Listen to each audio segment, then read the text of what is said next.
सभी लोग।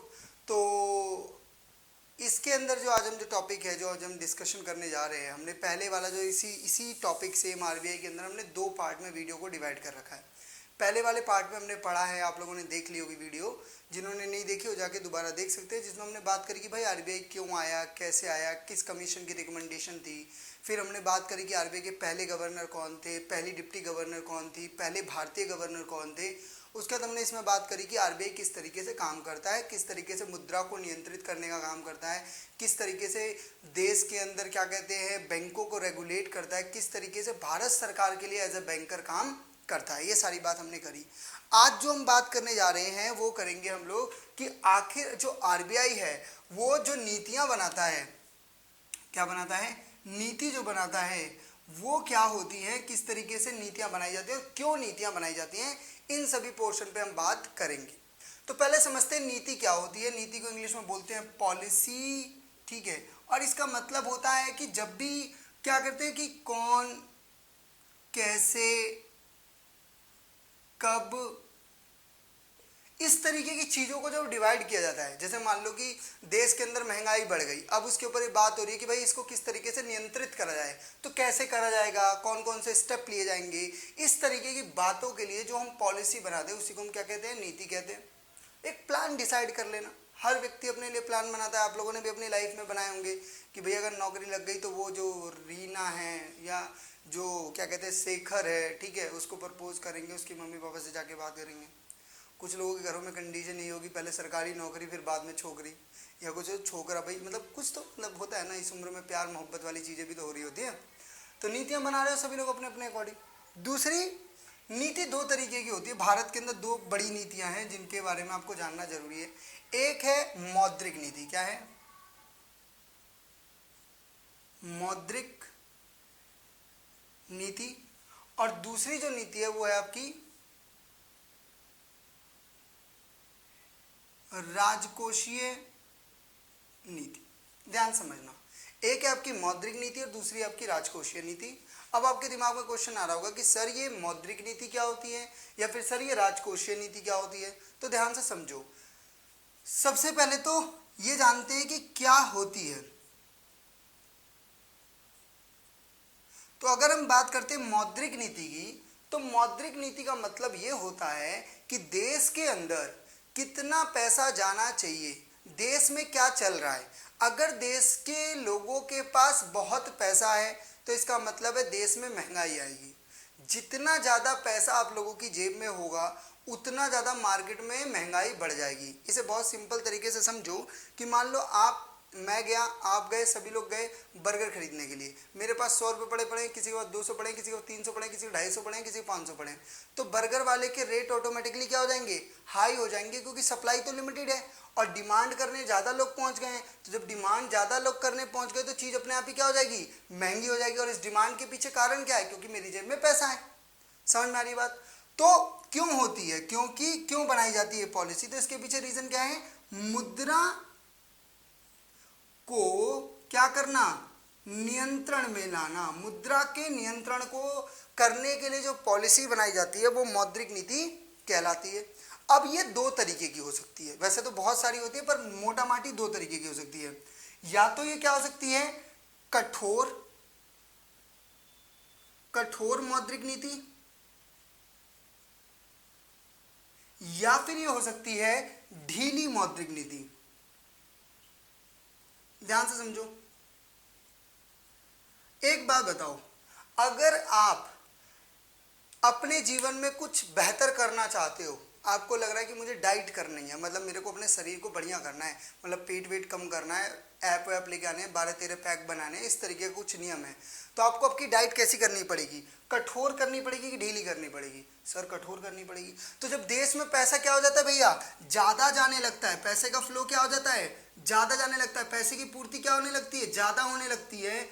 तो उस समय जो नीति अपनाई जाती है उसको हम बोलते हैं कठोर मौद्रिक नीति। यानी देश के अंदर पैसे को रोका जाता है, ज़्यादा पैसा लोगों के पास ना जाए, इसलिए मौद्रिक नीति कौन सी अपनाई जाती है, कठोर मौद्रिक नीति। और जब देश के अंदर पैसे की कमी होती है, जब देश में क्या आ रखी है, मंदी का दौर चल रहा है, लोगों के पास पैसा ही नहीं है, समझ में आ रहे, सामान बिक ही नहीं रहा है, ऐसे में ढीली नीति या ढीली मौद्रिक नीति अपनाई जाती है, यानी कि जहां पर पैसा क्या है आपके पास, कम है, पैसा क्या है आपके पास, कम पैसा है, तो उसे हम बोलते हैं ढीली मौद्रिक नीति। यानी ऐसी मौद्रिक नीति जहां पर आपके पास पैसा ही अवेलेबल नहीं है, तो मार्केट में इंटरेस्ट रेट को क्या कर दिया जाता है, कम कर दिया जाता है, कि ज्यादा से ज्यादा लोग क्या लें, लोन लें, जिससे ज्यादा से ज्यादा लोगों तक क्या पहुंच पाए, भाई पैसा पहुंच पाए, और मार्केट में फ्लो ऑफ मनी क्या करा जा सके, बढ़ाया जा सके। दूसरी बात कि सर इसे कौन बनाता है, कौन, तो इसे बनाने का काम करती है RBI, reserve bank of India, ठीक है। तीसरी बात, इसमें मेंबर कौन कौन से होते हैं, तो आरबीआई अकेले तो बनाएगी नहीं, तो आरबीआई इसके लिए क्या बनाती है, एमपीसी, या जिसको हम बोलते हैं क्या, मौद्रिक नीति समिति, क्या, मौद्रिक नीति समिति। अब मौद्रिक नीति समिति के अंदर 6 मेंबर होते हैं, और ये क्या करती है, ये ब्याज की दरों को निर्धारित करती है। किसके ब्याज की दरों को, ये भारत के बैंकों की ब्याज की दरों को निर्धारित कर रही है, बैंक को किस रेट पर लोन मिलेगा, और उसके वजह से आगे भी लोन की सप्लाई क्या हो जाती है, निर्धारित हो जाती है। और इसमें जो 6 मेंबर हैं उसमें से 3 मेंबर तो आरबीआई के अपने घर के होते हैं, आरबीआई के इन हाउस मेंबर होते हैं, जिसमें जो चेयरमैन होता है वो होता है गवर्नर ऑफ आरबीआई, और 3 मेंबर जो हैं वो आरबीआई द्वारा नियुक्त होते हैं।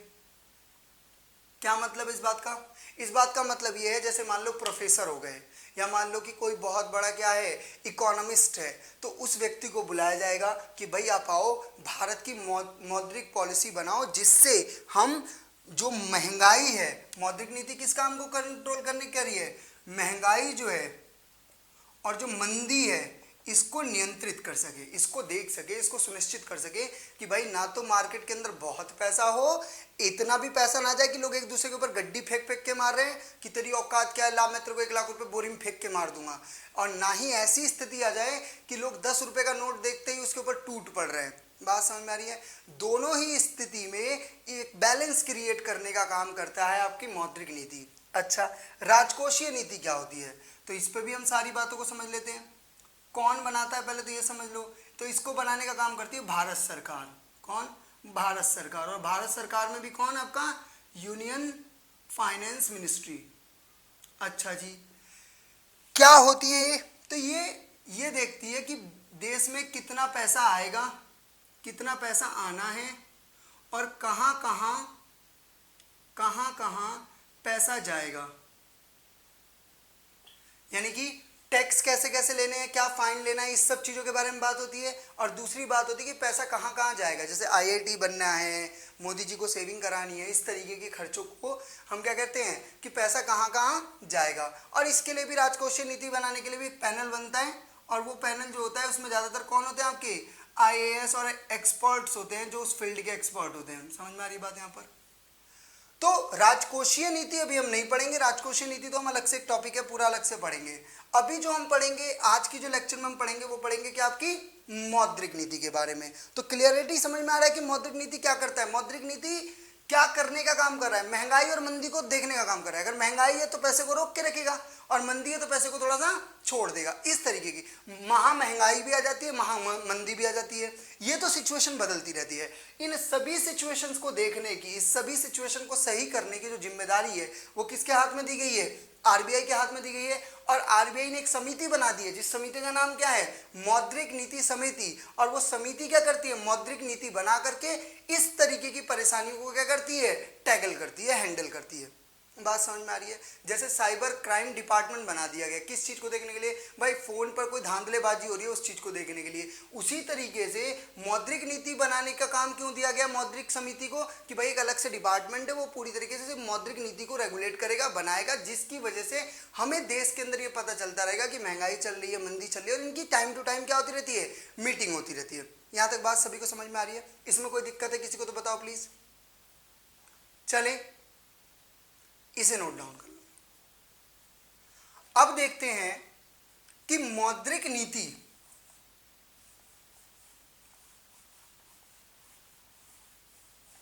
क्या चीज, कि मौद्रिक नीति कितने प्रकार की होती है, यानी एक बात ध्यान से समझना, आप लोग कभी खाना बनाते हो, अगर रसोई वगैरह में गए हो किचन में, तो सारे बर्तन एक ही चीज के लिए यूज नहीं होते हैं। हर बर्तन का एक अपना ही उपयोग होता है, अपने ही तरीके से काम होता है। जैसे वो जिनमें छेद होता है, पलटा बोलते हैं आई थिंक, उसका ही उपयोग होता है भाई, कोई तलने वाली चीज होती है उसको निकालने के लिए। कलछी वगैरह जो होती है, कलछुल होती है जिसको बोलते हैं, ठीक है, उसका यूज किस लिए करा जाता है? उसका यूज करा जाता है तरी वाली कोई सब्जी होती है उसको निकालने, ग्रेवी वाली कोई सब्जी होती है तो ध्यान से समझो, मौद्रिक नीति जो है,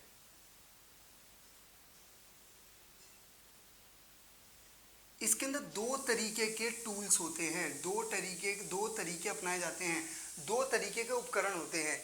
एक होता है जिसको हम बोलते हैं क्या? मात्रात्मक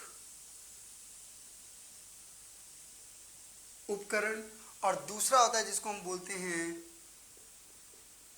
गुणात्मक उपकरण। ध्यान समझो, एक होता है जिसको हम बोलते हैं मात्रात्मक, यानी जो डील कर रहा है किस चीज में? मात्रा में। जैसे किसी लड़की ने आपसे बोला कि मैं आपसे 70% प्यार करती हूं। कितना प्यार करती हूं? 70%। कितनी क्लियर बात बोल दी इस लड़की ने। या फिर किसी लड़के ने आपसे बोला कि मैं तुमसे दीदी 0% प्यार करता हूं। मुझे बताओ इसमें कोई कंफ्यूजन है क्या आपको? अरे कोई क्लियर नंबर में बात कर रहा है, तुम्हें कंफ्यूजन कैसे हो सकती है? समझ में आ रही बात? भाई नंबर में कैसे कंफ्यूजन हो सकती है किसी को? अब नंबर में भी कंफ्यूजन हो रही है तो भैया मतलब थोड़ा सा अपने दिमाग का हिसाब किताब देखना पड़ेगा। पर गुणात्मक मतलब जहां पे गुण की बात हो रही है, यानी कोई लड़की बोल रही है मैं आपसे बहुत प्यार करती हूं, या फिर कोई बोल रही है कि बिल्कुल कम प्यार करती हूं। अब इसमें ना बच्चा कंफ्यूज हो जाता है। ये जो उम्र होती है ना 18 से लेकर के 24-25 साल तक की, इसमें हो जाता है बंदा कंफ्यूज। कम बोल के गई है, यानी थोड़ा सा तो करती है, हैं? और थोड़ा और करेंगे तो हमारा दिल मिल जाएगा। समझ में आ रही बात? बहुत प्यार करती है, पता नहीं कितना, हो सकता है तुमसे भी करती हो और अपने माँ बाप से भी करती हो। निकम्मो, कुछ भी सोचते हो। समझ में आ रही बात? यहाँ कंफ्यूजन है, यहाँ गुणों की बात हो रही है। गुणात्मक का मतलब होता है जहां पर चीजें क्लियर नहीं है। जैसे कोई बहुत खूबसूरत है, तो क्या कितना खूबसूरत है पता नहीं है, पर यहाँ पे बोला जा रहा है कि ये बंदा 70% खूबसूरत है, 30% बदसूरत है, क्लियरिटी है। तो मात्रात्मक उपकरण होते हैं और दूसरे गुणात्मक उपकरण होते हैं। कौन कौन से तरीके अपनाए जाते हैं अभी हम इसको देखते हैं। यहाँ तक क्लियरिटी आ रही है भाई बच्चों? इसमें कोई डाउट हो तो प्लीज बताओ, किसी को भी कोई दिक्कत हो इस चीज में तो। बढ़े आगे। अब देखो डस्टर कहाँ चला जाता है, एक दो ये। तो मात्रात्मक उपकरणों में 6 तरीके अपनाए जाते हैं मौद्रिक नीति के अंदर। कौन कौन से होते हैं भैया वो 6 तरीके? देख लो जरा बच्चों। मात्रात्मक पहले बताओ, यहां तक बोर्ड दिख रहा है? हाँ दिख रहा है। तो पहला चीज होती है नगद आरक्षित अनुपात, जिसे हम बोलते हैं CRR, कैश रिजर्व रेशियो। दूसरा होता है जिसे हम बोलते हैं कि आपका सावधिक तरलता अनुपात, जिसको हम बोलते हैं SLR, स्टैच्यूटरी लिक्विडिटी रेशियो। उसका तीसरा हो जाता है आपका रिवर्स रेपो दर। उसके बाद होता है आपका रेपो दर। उसके बाद आता है आपका बैंक दर। उसके बाद आता है आपका खुले बाजार की प्रक्रिया। टेंशन नहीं आओ मत, बिल्कुल भी टेंशन लेने की जरूरत नहीं है। एक एक पॉइंट को बहुत क्लियरली समझेंगे। समझ में आ रही बात? एक तो यार एक गर्मी, एक एक पॉइंट को बहुत क्लियरली समझेंगे। क्लियर है बात? गुणात्मक में देख लो बच्चों जरा। गुणात्मक में वैसे तो बहुत सारे होते हैं, पर मैं आपको 3 मोटा मोटी समझा दूंगा। जैसे पहला होता है कौन सा? चयनात्मक उपकरण। चयनात्मक उपकरण बोल लो, सॉरी साख नियंत्रण। दूसरा तरीका जो हम अपनाते हैं इसके अंदर वो अपनाते हैं नैतिक उपकरण। और तीसरा जिसे हम बोलते हैं सीमांत आवश्यकता। टोटल कितने हो गए? 6 तो ये दिख रहा है आपके सामने, 3 वो 9 के 9 हम बहुत डिटेल में पढ़ेंगे। थोड़ी सी वीडियो लंबी होने वाली है, ठीक है, अभी से ही वार्न कर दिया, आराम से बैठो, सीट बेल्ट लगा लो, पॉपकॉर्न मंगा लो, मजा आने वाला है। क्योंकि भैया इसमें पेपर में क्वेश्चन बनते हैं, repo rate, bank rate, banking के पेपर में क्वेश्चन आता है, यूपीएससी के अंदर से क्वेश्चन आता है, एक क्वेश्चन आरबीआई से जरूर आता है यूपीएससी के अंदर। तो जो हिंदी मीडियम के बच्चे हैं जो यूपीएससी की तैयारी कर रहे हैं उनके लिए भी इंपॉर्टेंट है टॉपिक। ठीक है भाई, समझ में आ रही है यहां तक बात? तो एक है मात्रात्मक, यहां पे देखो सब में दर की बात हो रही है, दर दर दर, अनुपात अनुपात, क्यों? क्योंकि मात्रा में बात हो रही है। यहां पे देखो भाई चयनात्मक, नैतिक, सीमक, जहां पे पूरी तरीके से कोई नंबर्स में काम नहीं चल रहा है। ठीक है बालक, यहां तक किसी कोई तकलीफ? इसे कॉपी करो, फिर हम एक एक को समझते हुए चलेंगे, एक एक को। पहले हम पढ़ेंगे पूरे मात्रात्मक, फिर पढ़ेंगे हम गुणात्मक। क्लियर है बात? चलो स्टार्ट करते हैं आगे, लिख लो इसे फिर।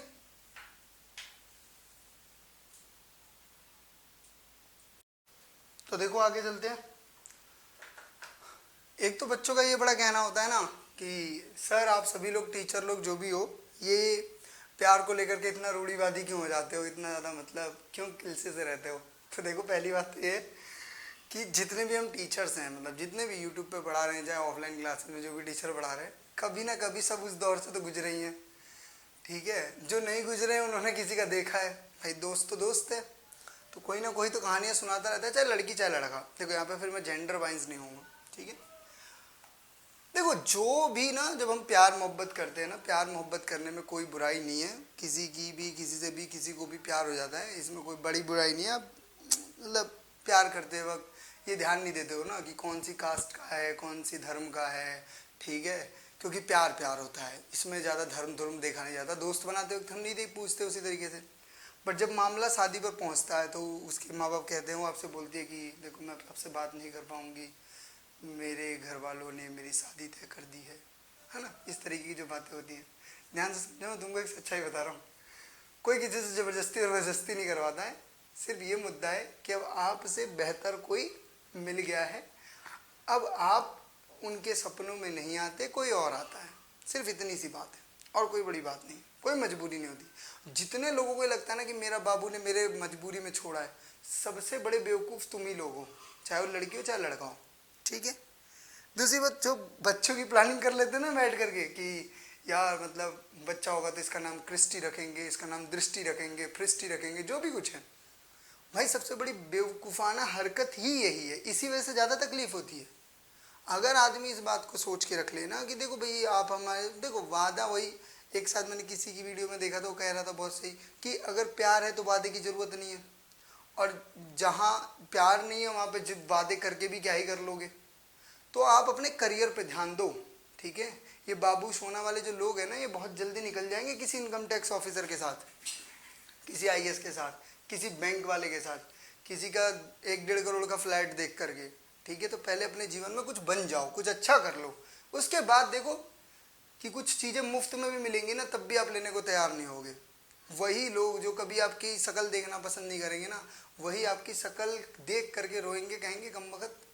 तो वो हनी सिंह की एक लाइन है ना कि गलती से नहीं होता पाप तो यही होते तुम्हारे बाप, तो वही वाली सीन है। ठीक है, तो जीवन में ये बहुत अच्छी से याद रख लो, सबसे महत्वपूर्ण कोई जीवन में है तो आप और आपका काम, उसके बाद दुनिया में कोई चीज़ शुरू होती है। आपकी शिक्षा, आपसे उससे ज़्यादा कुछ नहीं है। और अगर कोई कहता है कि नहीं भाई मैं अपने माँ बाप से नहीं, तो वेट कर लेगा यार, 1 नहीं 2 साल 3 साल 5 साल। एक शेरशाह, भी मैंने मूवी देखी है, शेरशाह ही नाम है, आई थिंक विक्रम बत्रा के ऊपर है, इतनी प्यारी मूवी, इतनी अच्छी लव स्टोरी, लड़की शादी तक नहीं करती है, नहीं घर वाले मान रहे हैं, नहीं भाग के करेंगे, माँ बाप की इज्जत भी बहुत इंपॉर्टेंट है, नहीं कर रहे भाग के शादी, हम और किसी से भी नहीं करें। पर यहाँ तो 10 दिन में शादियाँ होने लगती हैं, 5 दिन में लड़का देखा, 8वें दिन रोका करा, और 10वें दिन तुम्हें फ़ोन भी नहीं आ रहेगा। इस मान लेना बात, चाहे वो लड़की हो चाहे लड़का हो। मैं एक वीडियो देख रहा था, उसमें बेचारी लड़की भागती हुई जाती है, कहती है मेरा बाबू करके, और उसे बाहर निकाल देते हैं। तो इस प्रकार की गलीनता मत लाओ, सेल्फ रिस्पेक्ट लाओ, मतलब बात करने में वो दम लेकर के आओ, किसी के आगे घुटने मत झुकाओ, बड़े बनो, ऊंचा बनो। ठीक है, ऊंचे लक्ष्य की तरफ देखो, शादी सूदी बहुत छोटा लक्ष्य है जीवन में। ठीक है, याद रखना इस बात को। अब आप कहोगे सर आपका भी दिल टूटा है, भाई देखो इंसान है, जिसका दिल नहीं टूटा वो इंसान ही नहीं है। प्यार मोहब्बत, दिल विल टूट करके ही आदमी कुछ बनता है। कुछ लोग होते हैं जिनका दिल टूट के बनता है, कुछ लोग होते हैं जो दूसरे का टूटा हुआ दिल देख करके अपना दिल कह लेते हैं भैया इसे अपने पास ही रख लो। ठीक है बालक, तो ये बात ध्यान रखना। चलो तो हम बनते हैं मौद्रिक नीति के टूल्स के बारे में। मैंने आपको बताया कि 6 तो हमारे पास क्या होते हैं, गुणात्मक होते हैं, और बाद बाकी 3 जो होते हैं वो होते हैं मात्रात्मक, सॉरी 6 होते हैं मात्रात्मक और 3 होते हैं गुणात्मक। उसमें सबसे पहला जो आता है वो है आपका क्या, नगद आरक्षित अनुपात, कैश रिजर्व रेशियो। बहुत ध्यान से समझना। कई बार क्या होता है कि आपकी मम्मी, जब आप कहीं बाहर जा रहे होते हो या फिर आप पहली बार जब तनख्वाह लेकर के आओगे घर में, तो आपकी मम्मी कहेगी कि कुछ पैसा मेरे पास रख दे, कल को बुरे वक्त में तेरे काम आएंगे। जैसे आपके घर में देखो, जैसे बुआ आती थी, आपको 1000 रुपये दे के चली गई अगर बुआ, तो मम्मी पीछे से हाथ मोड़ करके पैसा ले लेती थी कि ये पैसा मुझे दे, बाद बाकी हर महीने में, हर 10 दिन में, 20 दिन में तेरे को 10-10 रुपये देती रहूंगी। तो समझो क्या कहना चाह रहे हैं यहाँ पर। जो आरबीआई है, ठीक है, और जो आपका क्या है, मान लो कोई भी बैंक, मैं एग्जांपल ले लेता हूँ यहाँ पे पीएनबी, मान लो पंजाब नेशनल बैंक है, तो पंजाब नेशनल बैंक की मान लो टोटल जमाएं जो हैं वो 1000 करोड़ है। कितनी है, 1000 करोड़। और आरबीआई कह रहा है कि भाई इसका 10%, कितना परसेंट, 10% ला के मेरे पास क्या कर दो, जमा कर दो। क्या कर दो, जमा कर दो। तो 10,000 का 10% यानी 100 करोड़ रुपए आपको कैश के रूप में किसको जमा करने हैं, आपको किसके पास जमा करने हैं, आरबीआई के पास जमा करने हैं। और ये कौन जमा कर रहा है, ये कमर्शियल बैंक यानी जो आपके व्यापारिक बैंक है, किसके पास जमा कर रहे हैं, आरबीआई के पास। आप बोलोगे सर इसके पीछे क्या कारण है, इसके पीछे कारण यह है कि अब 1000 में से 100 करोड़ तो किसके पास जमा हो गए, आरबीआई के पास। तो अब बचा कितना, 900 करोड़। ये 900 करोड़ ही तो मार्केट में जाएगा, क्योंकि 100 करोड़ किसके पास जमा हो चुके हैं, आरबीआई के पास। इससे क्या होगा, तो अगर नगद आरक्षित अनुपात का मतलब क्या है, ये 10%, ये जो 10% का अनुपात तय करा है किसने, आरबीआई ने, इसी को बोलते हैं नगद आरक्षित अनुपात। और ये किसके पास जमा करना पड़ता है, ये आरबीआई के पास जमा करना पड़ता है। अब इससे क्या होगा, तो देखो, अगर मार्केट में पैसे की कमी होगी, अगर मार्केट में क्या होगा, पैसे की क्या है भाई, कमी है, तो इस रेट को क्या कर दिया जाएगा, इस दर को क्या कर दिया जाएगा, ज्यादा या कम, कम कर दिया जाएगा। यानी 10% से 9% भी कर सकते हैं, 8% भी कर सकते हैं, 7% भी कर सकते हैं। और अगर पैसा मार्केट में क्या है, ज्यादा है, तो इसको क्या करना पड़ेगा, इसकी दरों को बढ़ा देंगे। यानी 7% से 8, 8 से 9, 9 से 10% कर देंगे। यानी कि जो पैसा पहले मार्केट में 900 करोड़ जा सकता था, इसकी दर को बढ़ाने से वो हो सकता है कितना जाएगा, सिर्फ 850 करोड़ जा सकता है, 700 करोड़ जा सकता है, 600 करोड़ जा सकता है। ये कहलाता है आपका नगद आरक्षित अनुपात। बात समझ में आ रही है। इससे क्या होगा, इसकी दर को जब बढ़ाया जाएगा, इस रेट को जब बढ़ाया जाएगा, जब देश के अंदर क्या होगी, महंगाई। देश के अंदर अगर महंगाई है तो दर को क्या कर दिया जाएगा, बढ़ा दिया जाएगा।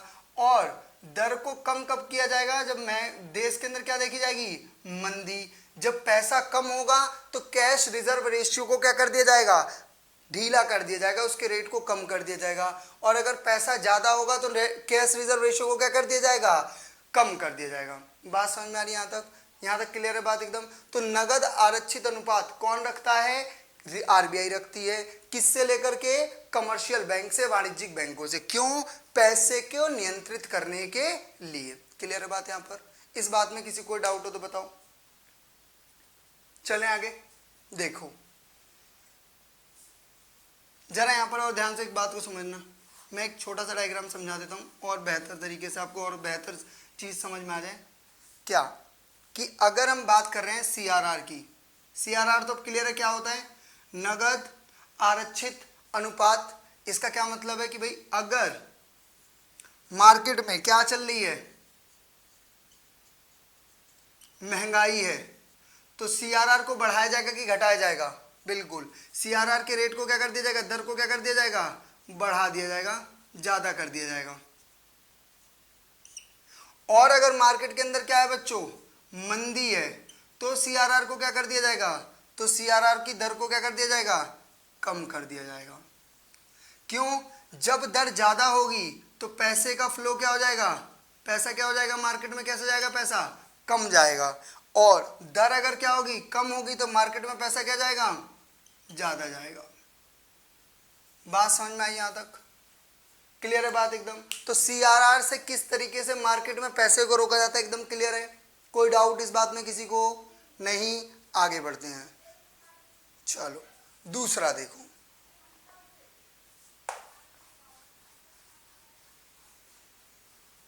दूसरा है बच्चों आपका एसएलआर, जिसको हम क्या बोलते हैं? जिसको हम बोलते हैं सावधिक, क्या? सावधिक तरलता, सावधिक तरलता अनुपात। क्या है भैया ये? यहां पर भी बात ध्यान से बात को समझ लेना कि ये भी क्या है? आरबीआई के पास किसको? पीएनबी को। पीएनबी को आरबीआई के पास क्या करना पड़ता है? कुछ प्रतिभूति के रूप में, सॉरी, आरबीआई के कहने पर कुछ प्रतिभूति के रूप में किसके? पीएनबी को अपने पास, क्या? अपने पास जो क्या करना पड़ता है? रिजर्व रखना पड़ता है। ठीक है, उस रिजर्व के रेशियो को क्या बोला जाता है भैया? सावधिक तरलता अनुपात कहते हैं, यानी एसएलआर कहते हैं। बहुत ध्यान समझना इस बात को।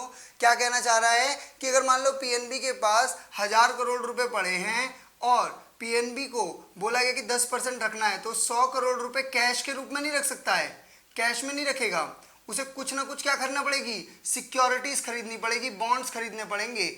सिक्योरिटी बॉन्ड्स क्या होते हैं ध्यान समझ लेना। जैसे मान लो कि किसी कंपनी के अंदर शेयर होते हैं, जैसे मान लो कि किसी गवर्नमेंट की किसी क्या कर दिए हैं, कोई बॉन्ड्स खरीद लिए, रोड बना रही है गवर्नमेंट, उसके कुछ बॉन्ड्स खरीद लिए, इस तरीके के रूप में उन्हें अपने 10% को रखना होगा, जिससे पैसा मार्केट के अंदर क्या हो सके? कम जाए। बात समझ में आ रही है? यहाँ पर इसको जरा देखोगे तो ये भी समझ लो बहुत ध्यान से। क्या होगा भाई? यहाँ पर एसएलआर की दर को कम करने का मतलब है कि मार्केट के अंदर क्या आ रही है? मंदी। तो यानी पैसे का फ्लो क्या हो जाएगा? जैसे ही एसएलआर कम होगी ज्यादा हो जाएगी, और जैसे ही एसएलआर की दर को क्या कर दिया जाएगा? ज्यादा कर दिया जाएगा, तो मार्केट में क्या है? इसका मतलब महंगाई, और इसका मतलब है कि पैसे को क्या करना है? मार्केट के अंदर से कम करना है। ये कह रहा था आपका एसएलआर। यहां पर कोई डाउट हो तो प्लीज बताओ। एसएलआर सीआरआर क्लियर है? एसएलआर वो रेशियो है जो एक कमर्शियल बैंक, एक वाणिज्यिक बैंक अपने पास रखता है। किसके कहने पे? आरबीआई के कहने पर। सीआरआर वो रेशियो है जिस रेशियो में कैश को ले जाकर के किसके पास जमा करना पड़ेगा? आरबीआई के पास जमा करना पड़ेगा। किसको? पंजाब नेशनल बैंक को, किसी भी बैंक को, जो भी क्या कहते हैं आपका सार्वजनिक बैंक है, जो भी आपका वाणिज्यिक बैंक है, उसको ये काम करना पड़ेगा आरबीआई के लिए। इसी को ही क्या कहेंगे हम? मौद्रिक नीति कहते हैं। क्लियर है बात? यहाँ पर ये क्यों करा जा रहा है? मुद्रा के ऊपर नियंत्रण पाने के लिए। बात समझ में आ रही है कि मुद्रा कितना मार्केट के अंदर जाए, इस बात को देखने के लिए।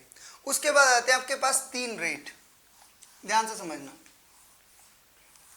अब एक बात बताओ, अगर बैंकों को पैसे की जरूरत पड़े, हमें पैसे की जरूरत पड़ती है, हम किसके पास चले जाते हैं? बैंक के पास। बैंकों को पैसे की जरूरत पड़े तो किसके पास जाता है? अपने साथी बैंक से लेता है। साथी बैंक ने बोल लिया भाई हमारे पास भी ना है, तो कहां जाएगा? तब वो जाता है आरबीआई के पास। अब क्या होगा ध्यान से समझो। आरबीआई के पास गया। क्यों आरबीआई के पास? क्योंकि आरबीआई क्या है? पप्पा ऑफ बैंक्स है। इंडिया में जितने भी बैंक है उनके पप्पा कौन है? आरबीआई। आरबीआई के पास कोई बैंक गया, हमने अभी एग्जांपल में क्या ले लिया? पीएनबी। तो पीएनबी गया आरबीआई के पास, बोला मालिक, बोला हाँ बोलो बेटा, बोला कुछ पैसा चाहिए, बोला कितना? बोला 500 करोड़ दे दो। बोला ठीक है ले जाओ। ठीक है, अब इनसे पूछा गया कि भाई किस लिए ले रहे हो? लॉन्ग टर्म के लिए ले रहे हो या शॉर्ट टर्म के लिए ले रहे हो? तो उन्होंने बोला सर शॉर्ट टर्म के लिए चाहिए। पहली कंडीशन को समझते हैं, शॉर्ट टर्म के लिए चाहिए। तो ये 500 करोड़ रुपए कौन दे रहा है? 500 करोड़ कौन दे रहा है? पीएनबी को किसने दिए? आरबीआई ने। किस रूप में दिए भाई? ऋण के रूप में दिए। तो ऋण के रूप में दिए तो पैसा वापस भी लेगा? हाँ सर पैसा तो वापस लेगा ही, साथ ही साथ पैसे के साथ साथ और क्या लेगा? पैसे के साथ और क्या लेगा, उसका ब्याज, क्या लेगा, उसका ब्याज। अब शॉर्ट टर्म के लिए ऐसा तो नहीं है फूफी की लड़का लग रहा है कि छोड़ देगा, नहीं, पैसा तो लेगा ही, तो ब्याज लेगा। अगर शॉर्ट टर्म में ब्याज की दर रखी गई है तो इस दर को बोला जाता है रेपो दर। क्या बोलते हैं, रेपो दर। मान लो इसे कर दिया 5%, यानी इस 500 करोड़ पे 5% का ब्याज देना पड़ेगा किसको, पीएनबी को, किसको, आरबीआई को। और अगर लॉन्ग टर्म के लिए चाहिए यही पैसा उधार, यही ब्याज लॉन्ग टर्म के लिए चाहिए, तो भैया इसी को बोलते हैं बैंक दर। क्या बोलते हैं, बैंक दर। अगर पैसा शॉर्ट टर्म के लिए लिया गया हो तो रेपो दर, और अगर बड़े टर्म के लिए लिया गया हो, लंबे समय के लिए लिया गया हो, तो बैंक दर कहलाता है। इतनी सी बात क्लियर है सभी को, इसमें कोई डाउट। अच्छा, और एक बात ध्यान रखना, अगर आरबीआई को लगता है कि मार्केट में पैसा क्या जाना चाहिए, कम जाना चाहिए, तो इस बैंक दर और रेपो दर को क्या कर देगी भैया, ज्यादा कर देगी। और अगर आरबीआई को लगता है कि भैया इसमें पैसा क्या जाना चाहिए, मार्केट के अंदर ज्यादा जाना चाहिए, तो इस रेट को क्या कर देगी, कम कर देगी। आप बोलोगे सर कैसे इससे रुका जाएगा, तो ध्यान से समझो। मान लो मैं एक पीएनबी बैंक हूँ और मेरे आगे ग्राहक खड़े हैं, मैं अगर 5% से ब्याज लेकर के आया हूँ तो मैं आगे 7, 8, 9% पे ही तो दूंगा, 5 पे तो नहीं दूंगा, 4 पे तो नहीं दूंगा, क्योंकि मेरा प्रॉफिट मार्जिन ही वही है, इंटरेस्ट के बीच का ही तो प्रॉफिट कमाता हूँ मैं। तो जितना ज़्यादा रेट मुझे पीछे से महंगा मिलेगा, मैं आगे भी उतना महंगा कर दूंगा, और जब मैं आगे महंगा कर दूंगा तो सामने वाला खरीदने पे मना कर देगा, वो लोन लेने से क्या कर देगा, मना कर देगा, तो पैसे का फ्लो मार्केट में क्या हो जाएगा, कम हो जाएगा। वहीं पर अगर मुझे पीछे से पैसा सस्ता मिलेगा तो मैं आगे भी पैसा सस्ता दूंगा, तो ज़्यादा से ज़्यादा पैसा मार्केट में जाएगा। तो जब रेट को ज़्यादा कर दिया जाता है तो इसे ही बोलते हैं भैया कठोर, क्या कर दिया जाता है, कठोर मौद्रिक नीति। और जब रेट को कम कर दिया जाता है तो इसी को बोला जाता है ढीली मौद्रिक नीति। बात समझ में आई, इन वर्डों का मतलब क्या था, क्लियर हो रही है बात, समझ में आ रहा है लल्ला, समझ में आई बात। अच्छा, कई बार पैसे को बैंक से वापस लेने के लिए आरबीआई खुद भी क्या करती है, इनसे लोन ले लेती है। आप बोलोगे सर इसे क्या जरूरत पड़ी, कोई जरूरत नहीं है, सिर्फ पैसे मार्केट में फ्लो को क्या करना चाहती है, कंट्रोल करना चाहती है। तो पीएनबी से बोल देती है भैया कुछ पैसा क्या दे दो, उधार दे दो, कुछ पैसा क्या दे दो, उधार दे दो। और जब पीएनबी कुछ पैसा उधार देती है तो जिस दर पर ये पीएनबी उधार करती है, जिस दर पर आरबीआई को पीएनबी उधार देगा उसे रिवर्स रेपो दर कहते हैं। वो भी तो इंटरेस्ट लेगा ना, तो उसी को क्या बोलेंगे, रिवर्स रेपो दर या रीपर्चेज या पुनः बिक्री दर भी कहते हैं। बात समझ में आ रही है। क्या कर दिया, पीएनबी से पैसा ले लिया, आपकी मम्मी ने चालाकी दिखाई और बोला बेटा ऐसा करो 20,000 रुपए दे दो, ब्याज ले लेना। तो आपने तो अपनी गर्लफ्रेंड के लिए पार्टी रखी थी, आज मैंने ब्रेकअप और गर्लफ्रेंड की दोनों साथ पार्टी दे दी है, और भैया बाद में पता चला क्या कि मम्मी ने पैसा ले लिए हैं, तो अब पार्टी नहीं दोगे, तो मम्मी समझ गई खर्चा बचा लिया मम्मी ने आपका, मम्मी ने लगा ली बुद्धि। समझ में आ रही बात।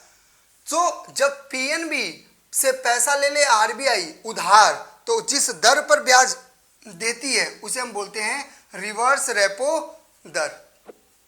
क्यों रिवर्स रेपो ही, क्यों रिवर्स बैंक दर क्यों नहीं कहते हैं, क्योंकि ये शॉर्ट टर्म के लिए लेती है, लंबे समय तक पैसा नहीं रखेगी। क्लियर है बात, समझ में आ रही है बच्चों यहां तक बात। तो रिवर्स रेपो दर, बैंक दर और रेपो दर, ये तीनों दरें क्लियर है सभी को। इसमें कोई डाउट हो तो प्लीज बताओ, बोलो बच्चों। तो बैंक दर और रेपो दर कब बढ़ाई जाएगी, जब मार्केट में पैसा क्या होगा, ज्यादा होगा। और बैंक दर और रेपो दर कब कम करी जाएगी, जब मार्केट में पैसा क्या होगा, कम होगा। क्लियर है बात। अब कोई डाउट इस बात में, बोलो बच्चों। तो आपको क्या क्या करवा दिया, नगद आरक्षित अनुपात करा दिया, रेपो दर करा दिया, रिवर्स रेपो दर करा दिया, बैंक दर करा दिया, और आपको सावधिक तरलता अनुपात करा दिया। अब एक बच गई खुले बाजार की प्रक्रिया, वो भी ध्यान से समझ लो। चलो यहां तक कॉपी कर लो।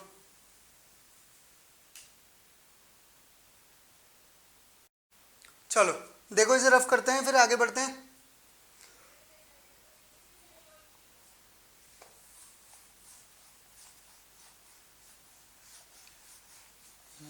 सोया हमें हम सताए ना छेड़ो हम सताए। चलें बच्चों, बढ़े आगे, बहुत बढ़िया। देखो अगली भैया, खुले खुली जो भी है, ठीक है, खुले बाजार की प्रक्रिया, ध्यान से समझना। अब आरबीआई, यहां पर थोड़ा ध्यान से समझो,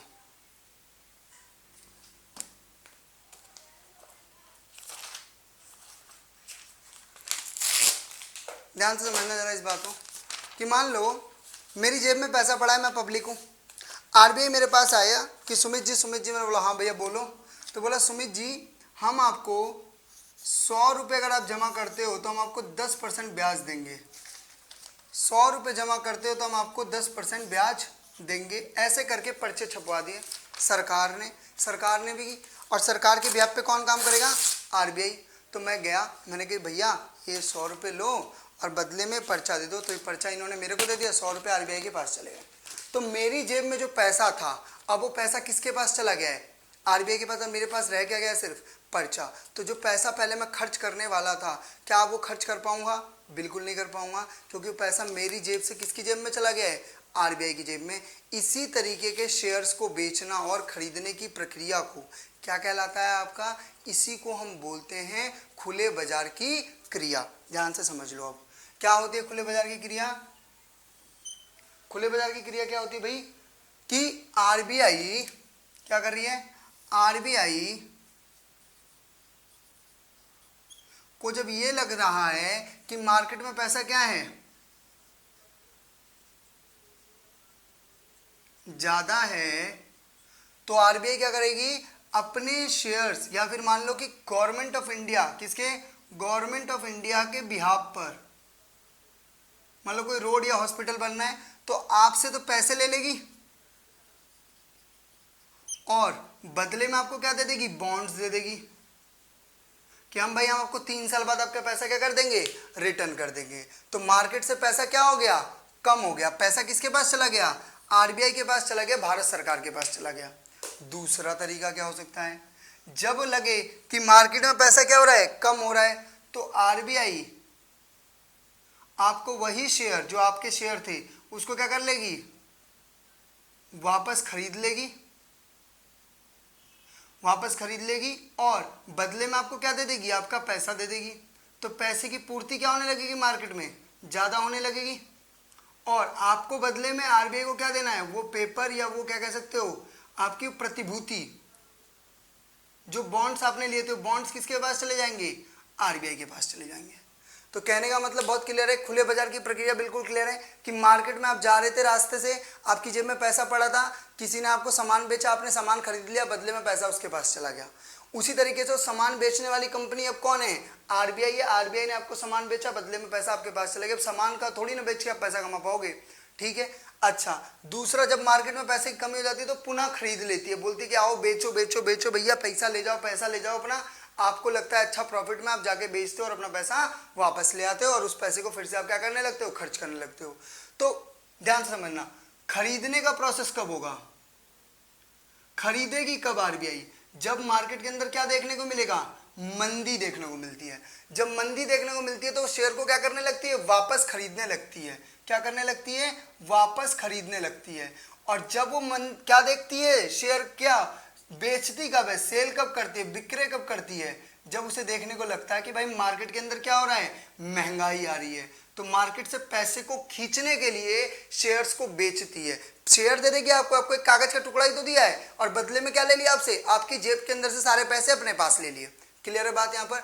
इसी प्रोसेस को खुले बाजार की प्रक्रिया कहते हैं। इसके अंदर आरबीआई भारत सरकार के बिहाफ पर शेयर्स को, बॉन्ड्स को बेचती है। समझ में आ रही है बात यहां पर? क्लियर है बात? जिससे आम जनता की जेब से पैसे को निकाल के सरकार के खजाने में डाला जा सके, जिससे पैसे की पूर्ति को कम किया जा सके। और पुनः खरीदना जब करती है, जब उसको ये लगने लगता है कि भाई, जब उसको ये लगने लगता है भाई कि हमें मार्केट में पैसे को बढ़ाना है, तो वो क्या कर देती है? वो वापस से आपको पैसे देती है और बदले में आपके शेयर्स को वापस अपने पास रख लेती है। तो इसी प्रोसेस को खुले बाजार की क्रिया कहते हैं। तो ये था हमारा क्या, मात्रात्मक मौद्रिक नीति। क्लियर है बात यहां पर?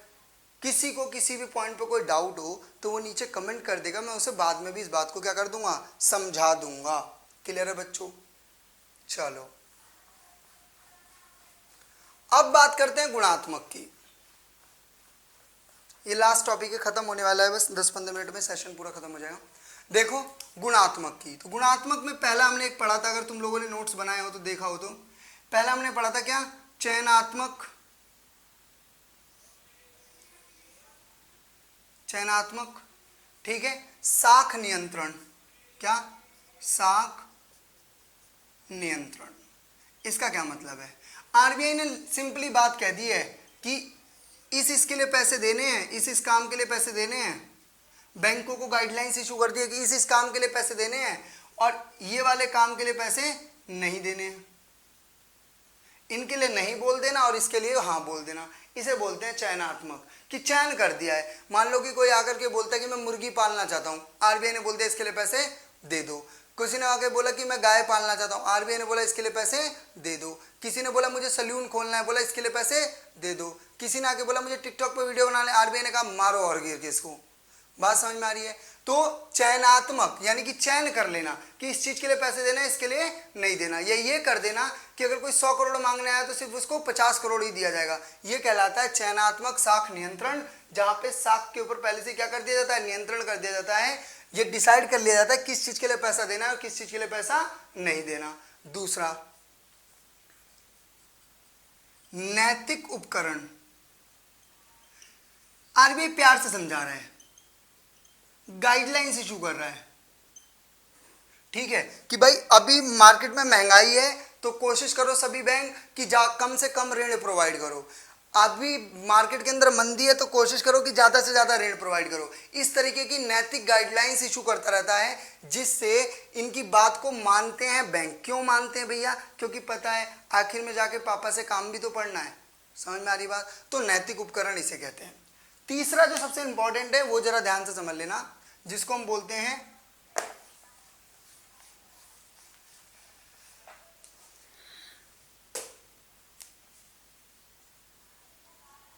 सीमांत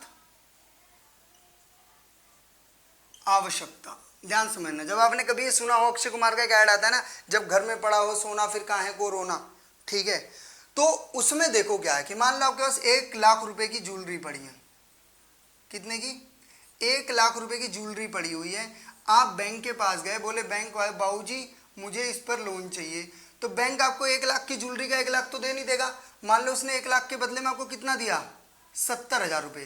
तो जो 30,000 रुपये उसने काट लिए हैं, ठीक है, वो 30,000 ही क्या कहलाता है आपका, सीमांत आवश्यकता कहलाता है। इसको बढ़ा दिया जाएगा, 30,000 कर सकते हैं, 40,000 कर सकते हैं, 60,000 कर सकते हैं अगर मार्केट के अंदर महंगाई है तो, और इसे कम कर दिया जाएगा, 20,000 कर दिया जा सकता है, 10,000 कर दिया जा सकता है अगर मार्केट के अंदर क्या है, बंदी है तो। इसी को बोला जाता है सीमांत आवश्यकता। और इसको भी कौन रेगुलेट करता है? इसको भी आरबीआई करती है, ठीक है। समझ में आ रही है बात बच्चों? कोई दिक्कत इस बात में किसी को बताओ प्लीज, बताओ यहाँ पर कोई परेशानी हो किसी को तो। सीमांत आवश्यकता बिल्कुल क्लियर है। इसी के साथ आपकी मौद्रिक नीति क्या हो जाती है, कंप्लीट हो जाती है। इसी के साथ आपका आरबीआई का टॉपिक कंप्लीट हो जाता है। अब इसके ऊपर रिगार्डिंग कोई करंट अफेयर, कोई कुछ बात होगी, कुछ और चीजें होंगी, कुछ और क्या कहते हैं स्टेटस होंगे, तो उस सिनेरियो में, ठीक है, हम क्या करेंगे, हम इसको अलग से पढ़ेंगे, ठीक है। आपका आरबीआई कंप्लीट हो गया है पेपर पॉइंट ऑफ व्यू से। पेपर में कोई भी क्वेश्चन आपका नहीं छूटेगा।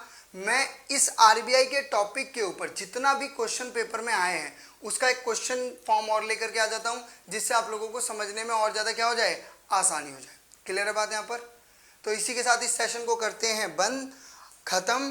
तब तक के लिए आप लोग रखो अपना ध्यान, पढ़ाई करते रहो, मस्त रहो, ठीक है। देखो जिस भी चीज को करना चाहते हो ना, दिल लगा के करो, ठीक है। कुछ भी मतलब कुछ भी, मैं फिर बोल रहा हूँ, कुछ भी करो, जी तोड़ मेहनत करो उस चीज में, ठीक है। मिलना ना मिलना वो एक अलग मुद्दा है। कम से कम ये तो रहेगा ना कि जिंदगी में इस बात की गिलानी नहीं रहेगी कि हाँ भैया हमने अपनी तरफ से भरपूर प्रयास नहीं करे थे। समझ में आ रही है बात? देखो, मेहनत का जो सबसे बड़ा फायदा होता है ना, वो ये होता है कि मेहनत करने से आपको मेहनत करने की आदत पड़ जाती है। और जो जीवन में मेहनती हो जाता है ना, वो एक जगह सफल हो या ना हो, वो आगे कहीं ना कहीं तो सफल जरूर हो जाता है। ठीक है, इसलिए अपने आप को झोंक देना, समर्पण जिसे कहते हैं ना, वो बहुत जरूरी है। क्लियर है बालक? इस बात पर ही करते हैं आज के सेशन को समाप्त। तब तक के लिए बच्चों रखो अपना ध्यान। Hope you like the session. Tata bye bye, मिलते हैं अगली क्लास में। बाय बच्चों।